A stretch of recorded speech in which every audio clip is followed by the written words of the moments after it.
नमस्कार, आप सभी का बहुत बहुत स्वागत है इंडिया न्यूज़ के इस डिजिटल चैनल में और मैं हूं आपके साथ रोहित पुनेठा। बात कर रहे हैं अमित शाह के जम्मू कश्मीर दौरे की, जिसका आज तीसरा दिन है। इस तीसरे दिन के दौरान बहुत सारी बातें अमित शाह ने जम्मू कश्मीर के लोगों से की, संवाद स्थापित किया। और आज की मैं बात करूं क्योंकि तीसरा दिन है, थर्ड डे है अमित शाह के दौरे का, तो एक बड़ा दिलचस्प वाकया भी आज हुआ जब अमित शाह बारामूला में एक जनसभा को संबोधित कर रहे थे। उस पर मैं जाऊंगा, लेकिन इन 3 दिनों के दौरान क्या कुछ हुआ, क्या संवाद हुआ जम्मू कश्मीर के लोगों के साथ, क्या नई उम्मीद की किरण अमित शाह केंद्रीय गृह मंत्री ने दिखाई है जम्मू कश्मीर के लोगों को, उस पर हम बात करेंगे। 3 तारीख को, 3 अक्टूबर को ये दौरा शुरू हुआ था जम्मू कश्मीर पर। सबसे पहले जम्मू पहुंचे थे अमित शाह। वहां पर जो लोकल पहाड़ी समुदाय हैं उनसे संवाद स्थापित किया अमित शाह ने। जो गुज्जर समुदाय है, बकरवाल समुदाय है और जो पहाड़ी समुदाय है, उनसे बातचीत की अमित शाह ने। ये दरअसल ये जिस तरह से दौरा चल रहा है अमित शाह का, ये एक स्ट्रैटेजी का हिस्सा है, क्योंकि ये जो गुज्जर, बकरवाल और पहाड़ी समुदाय के लोग हैं, इनका करीब 10 विधानसभा सीटों पर एक अच्छा खासा और मजबूत असर माना जाता है। इसीलिए सबसे पहले अमित शाह ने जो इस समुदाय के प्रतिनिधि थे, लोग थे, उनसे बातचीत की और उनको भरोसा दिया, क्योंकि उनकी बहुत लंबी एक पुरानी मांग थी कि उनको आरक्षण मिलना चाहिए।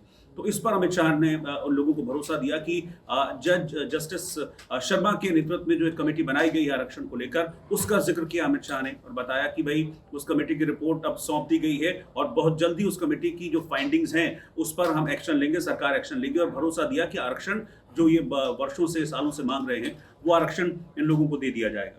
इसके बाद सेकंड डे फिर, जैसा कि आप जानते हैं कि माता वैष्णो देवी के दर्शन किए अमित शाह ने और इसके बाद राजौरी में एक जनसभा को संबोधित भी किया। और सबसे खास बात यह है कि अमित शाह ने अभी तक जिस बात का जिक्र किया है वो है आतंकियों के खात्मे का, आतंकियों से लड़ने का। इसके लिए उन्होंने कहा कि ऑपरेशन ऑल आउट लगातार जारी रहेगा और इसके लिए बाकायदा आज एक बैठक भी हुई।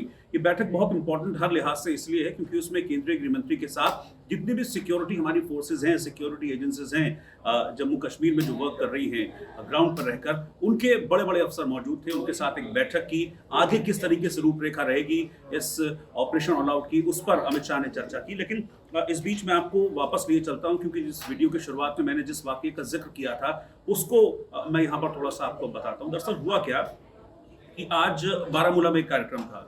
पहले अमित शाह अफसरों से मिले, इंटेलिजेंस ब्यूरो के अफसरों से, आर्मी के अफसरों से, जम्मू कश्मीर पुलिस के अफसरों से, सीआरपीएफ के अधिकारियों से मिले।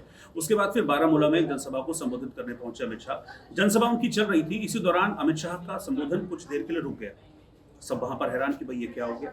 इसके बाद अमित शाह ने जिक्र किया कि दरअसल उन्हें एक पर्ची आई थी, उन्हें एक चिट्ठी आई थी कि भाई अजान का वक्त हो गया है, इस वक्त आप अपना भाषण रोक दीजिए। तो अजान के चलते अमित शाह ने अपने भाषण को कुछ देर के लिए रोक दिया और बाकायदा उन्होंने फिर जिक्र किया अपने भाषण को रोकने का। उन्होंने कहा कि मुझे चिट्ठी मिली कि मस्जिद में प्रार्थना का समय हो गया है, अजान का समय हो गया है, इसीलिए मैं अपना भाषण रोक दूं। तो उन्होंने अपना भाषण रोका और उसके बाद फिर बाकायदा मंच से उन्होंने पूछा कि अब सब ठीक है, प्रार्थना पूरी हो गई, अब शुरू करें क्या। और उसके बाद जब उनको वहां से हरी झंडी मिली, फिर अमित शाह ने अपना जो एक संवाद था वो शुरू किया।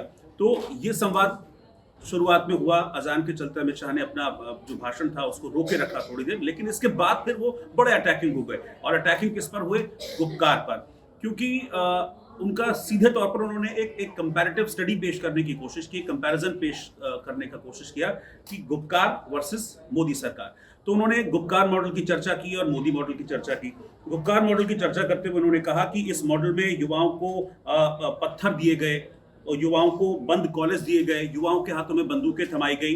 लेकिन जब से 370 को हटाया गया है वहां से, उसके बाद से सब कुछ चेंज हो गया है। और 370 हटने के बाद से ही मोदी मॉडल जो है वो जम्मू कश्मीर पे लागू हुआ है, जिसने जम्मू कश्मीर के युवा की किस्मत को बदल कर रख दिया है, उनकी नियति को बदल कर रख दिया है। यहाँ पर मोदी मॉडल का जिक्र करते हुए अमित शाह ने कहा कि मोदी मॉडल ने युवाओं को आईआईएम दिया, आईआईटी दिया, एम्स दिया, नीट दिया। यहाँ पर युवाओं को हम पत्थर नहीं, यहाँ पर हम युवाओं को पढ़ाई लिखाई देते हैं। इस बात का जिक्र अमित शाह ने किया। इसके अलावा उन्होंने चुनावों का भी जिक्र किया, क्योंकि देखिए जब जम्मू कश्मीर को 2019 में डिवाइड किया गया था, पहले एक स्टेट था, फिर उसको यूटी में डिवाइड किया गया, लद्दाख को एक अलग यूनियन टेरिटरी बनाया गया, जम्मू कश्मीर को एक अलग यूनियन टेरिटरी बनाया गया। उसके बाद से एक मांग ये उठती आ रही है कि एक स्टेटहुड का दर्जा, यानी कि राज्य का दर्जा जम्मू कश्मीर को वापस मिले और चुनाव जल्द से जल्द हो जम्मू कश्मीर में। इसका भी उन्होंने एक हल्का सा हिंट दिया अमित शाह ने, चुनाव को लेकर भी उन्होंने बातचीत की अमित शाह ने और कहा कि मतदाता सूची हम तैयार कर रहे हैं और पूरी पारदर्शिता के साथ, पूरी ईमानदारी के साथ मतदाता सूची तैयार की जा रही है। यानी कि यहाँ पर उन्होंने एक एजेंडा अब सेट कर दिया है कि आने वाले वक्त में बहुत जल्द जम्मू कश्मीर में चुनाव हो सकते हैं। लेकिन अमित शाह का पूरा जो दौरा है, इस दौरे से निचोड़ ये निकल रहा है कि चुनाव से पहले जो सियासी पिच है उस पर बीजेपी के बैटिंग करने के लिए वो पिच को ट्रैक पूरी तरह से अमित शाह तैयार करने के लिए आए थे। और अपने 3 दिनों के दौरे के दौरान अमित शाह ने बीजेपी की बैटिंग करने के लिए, चुनावी बैटिंग करने के लिए इस ट्रैक को पूरी तरह से सेट कर दिया है। नमस्कार।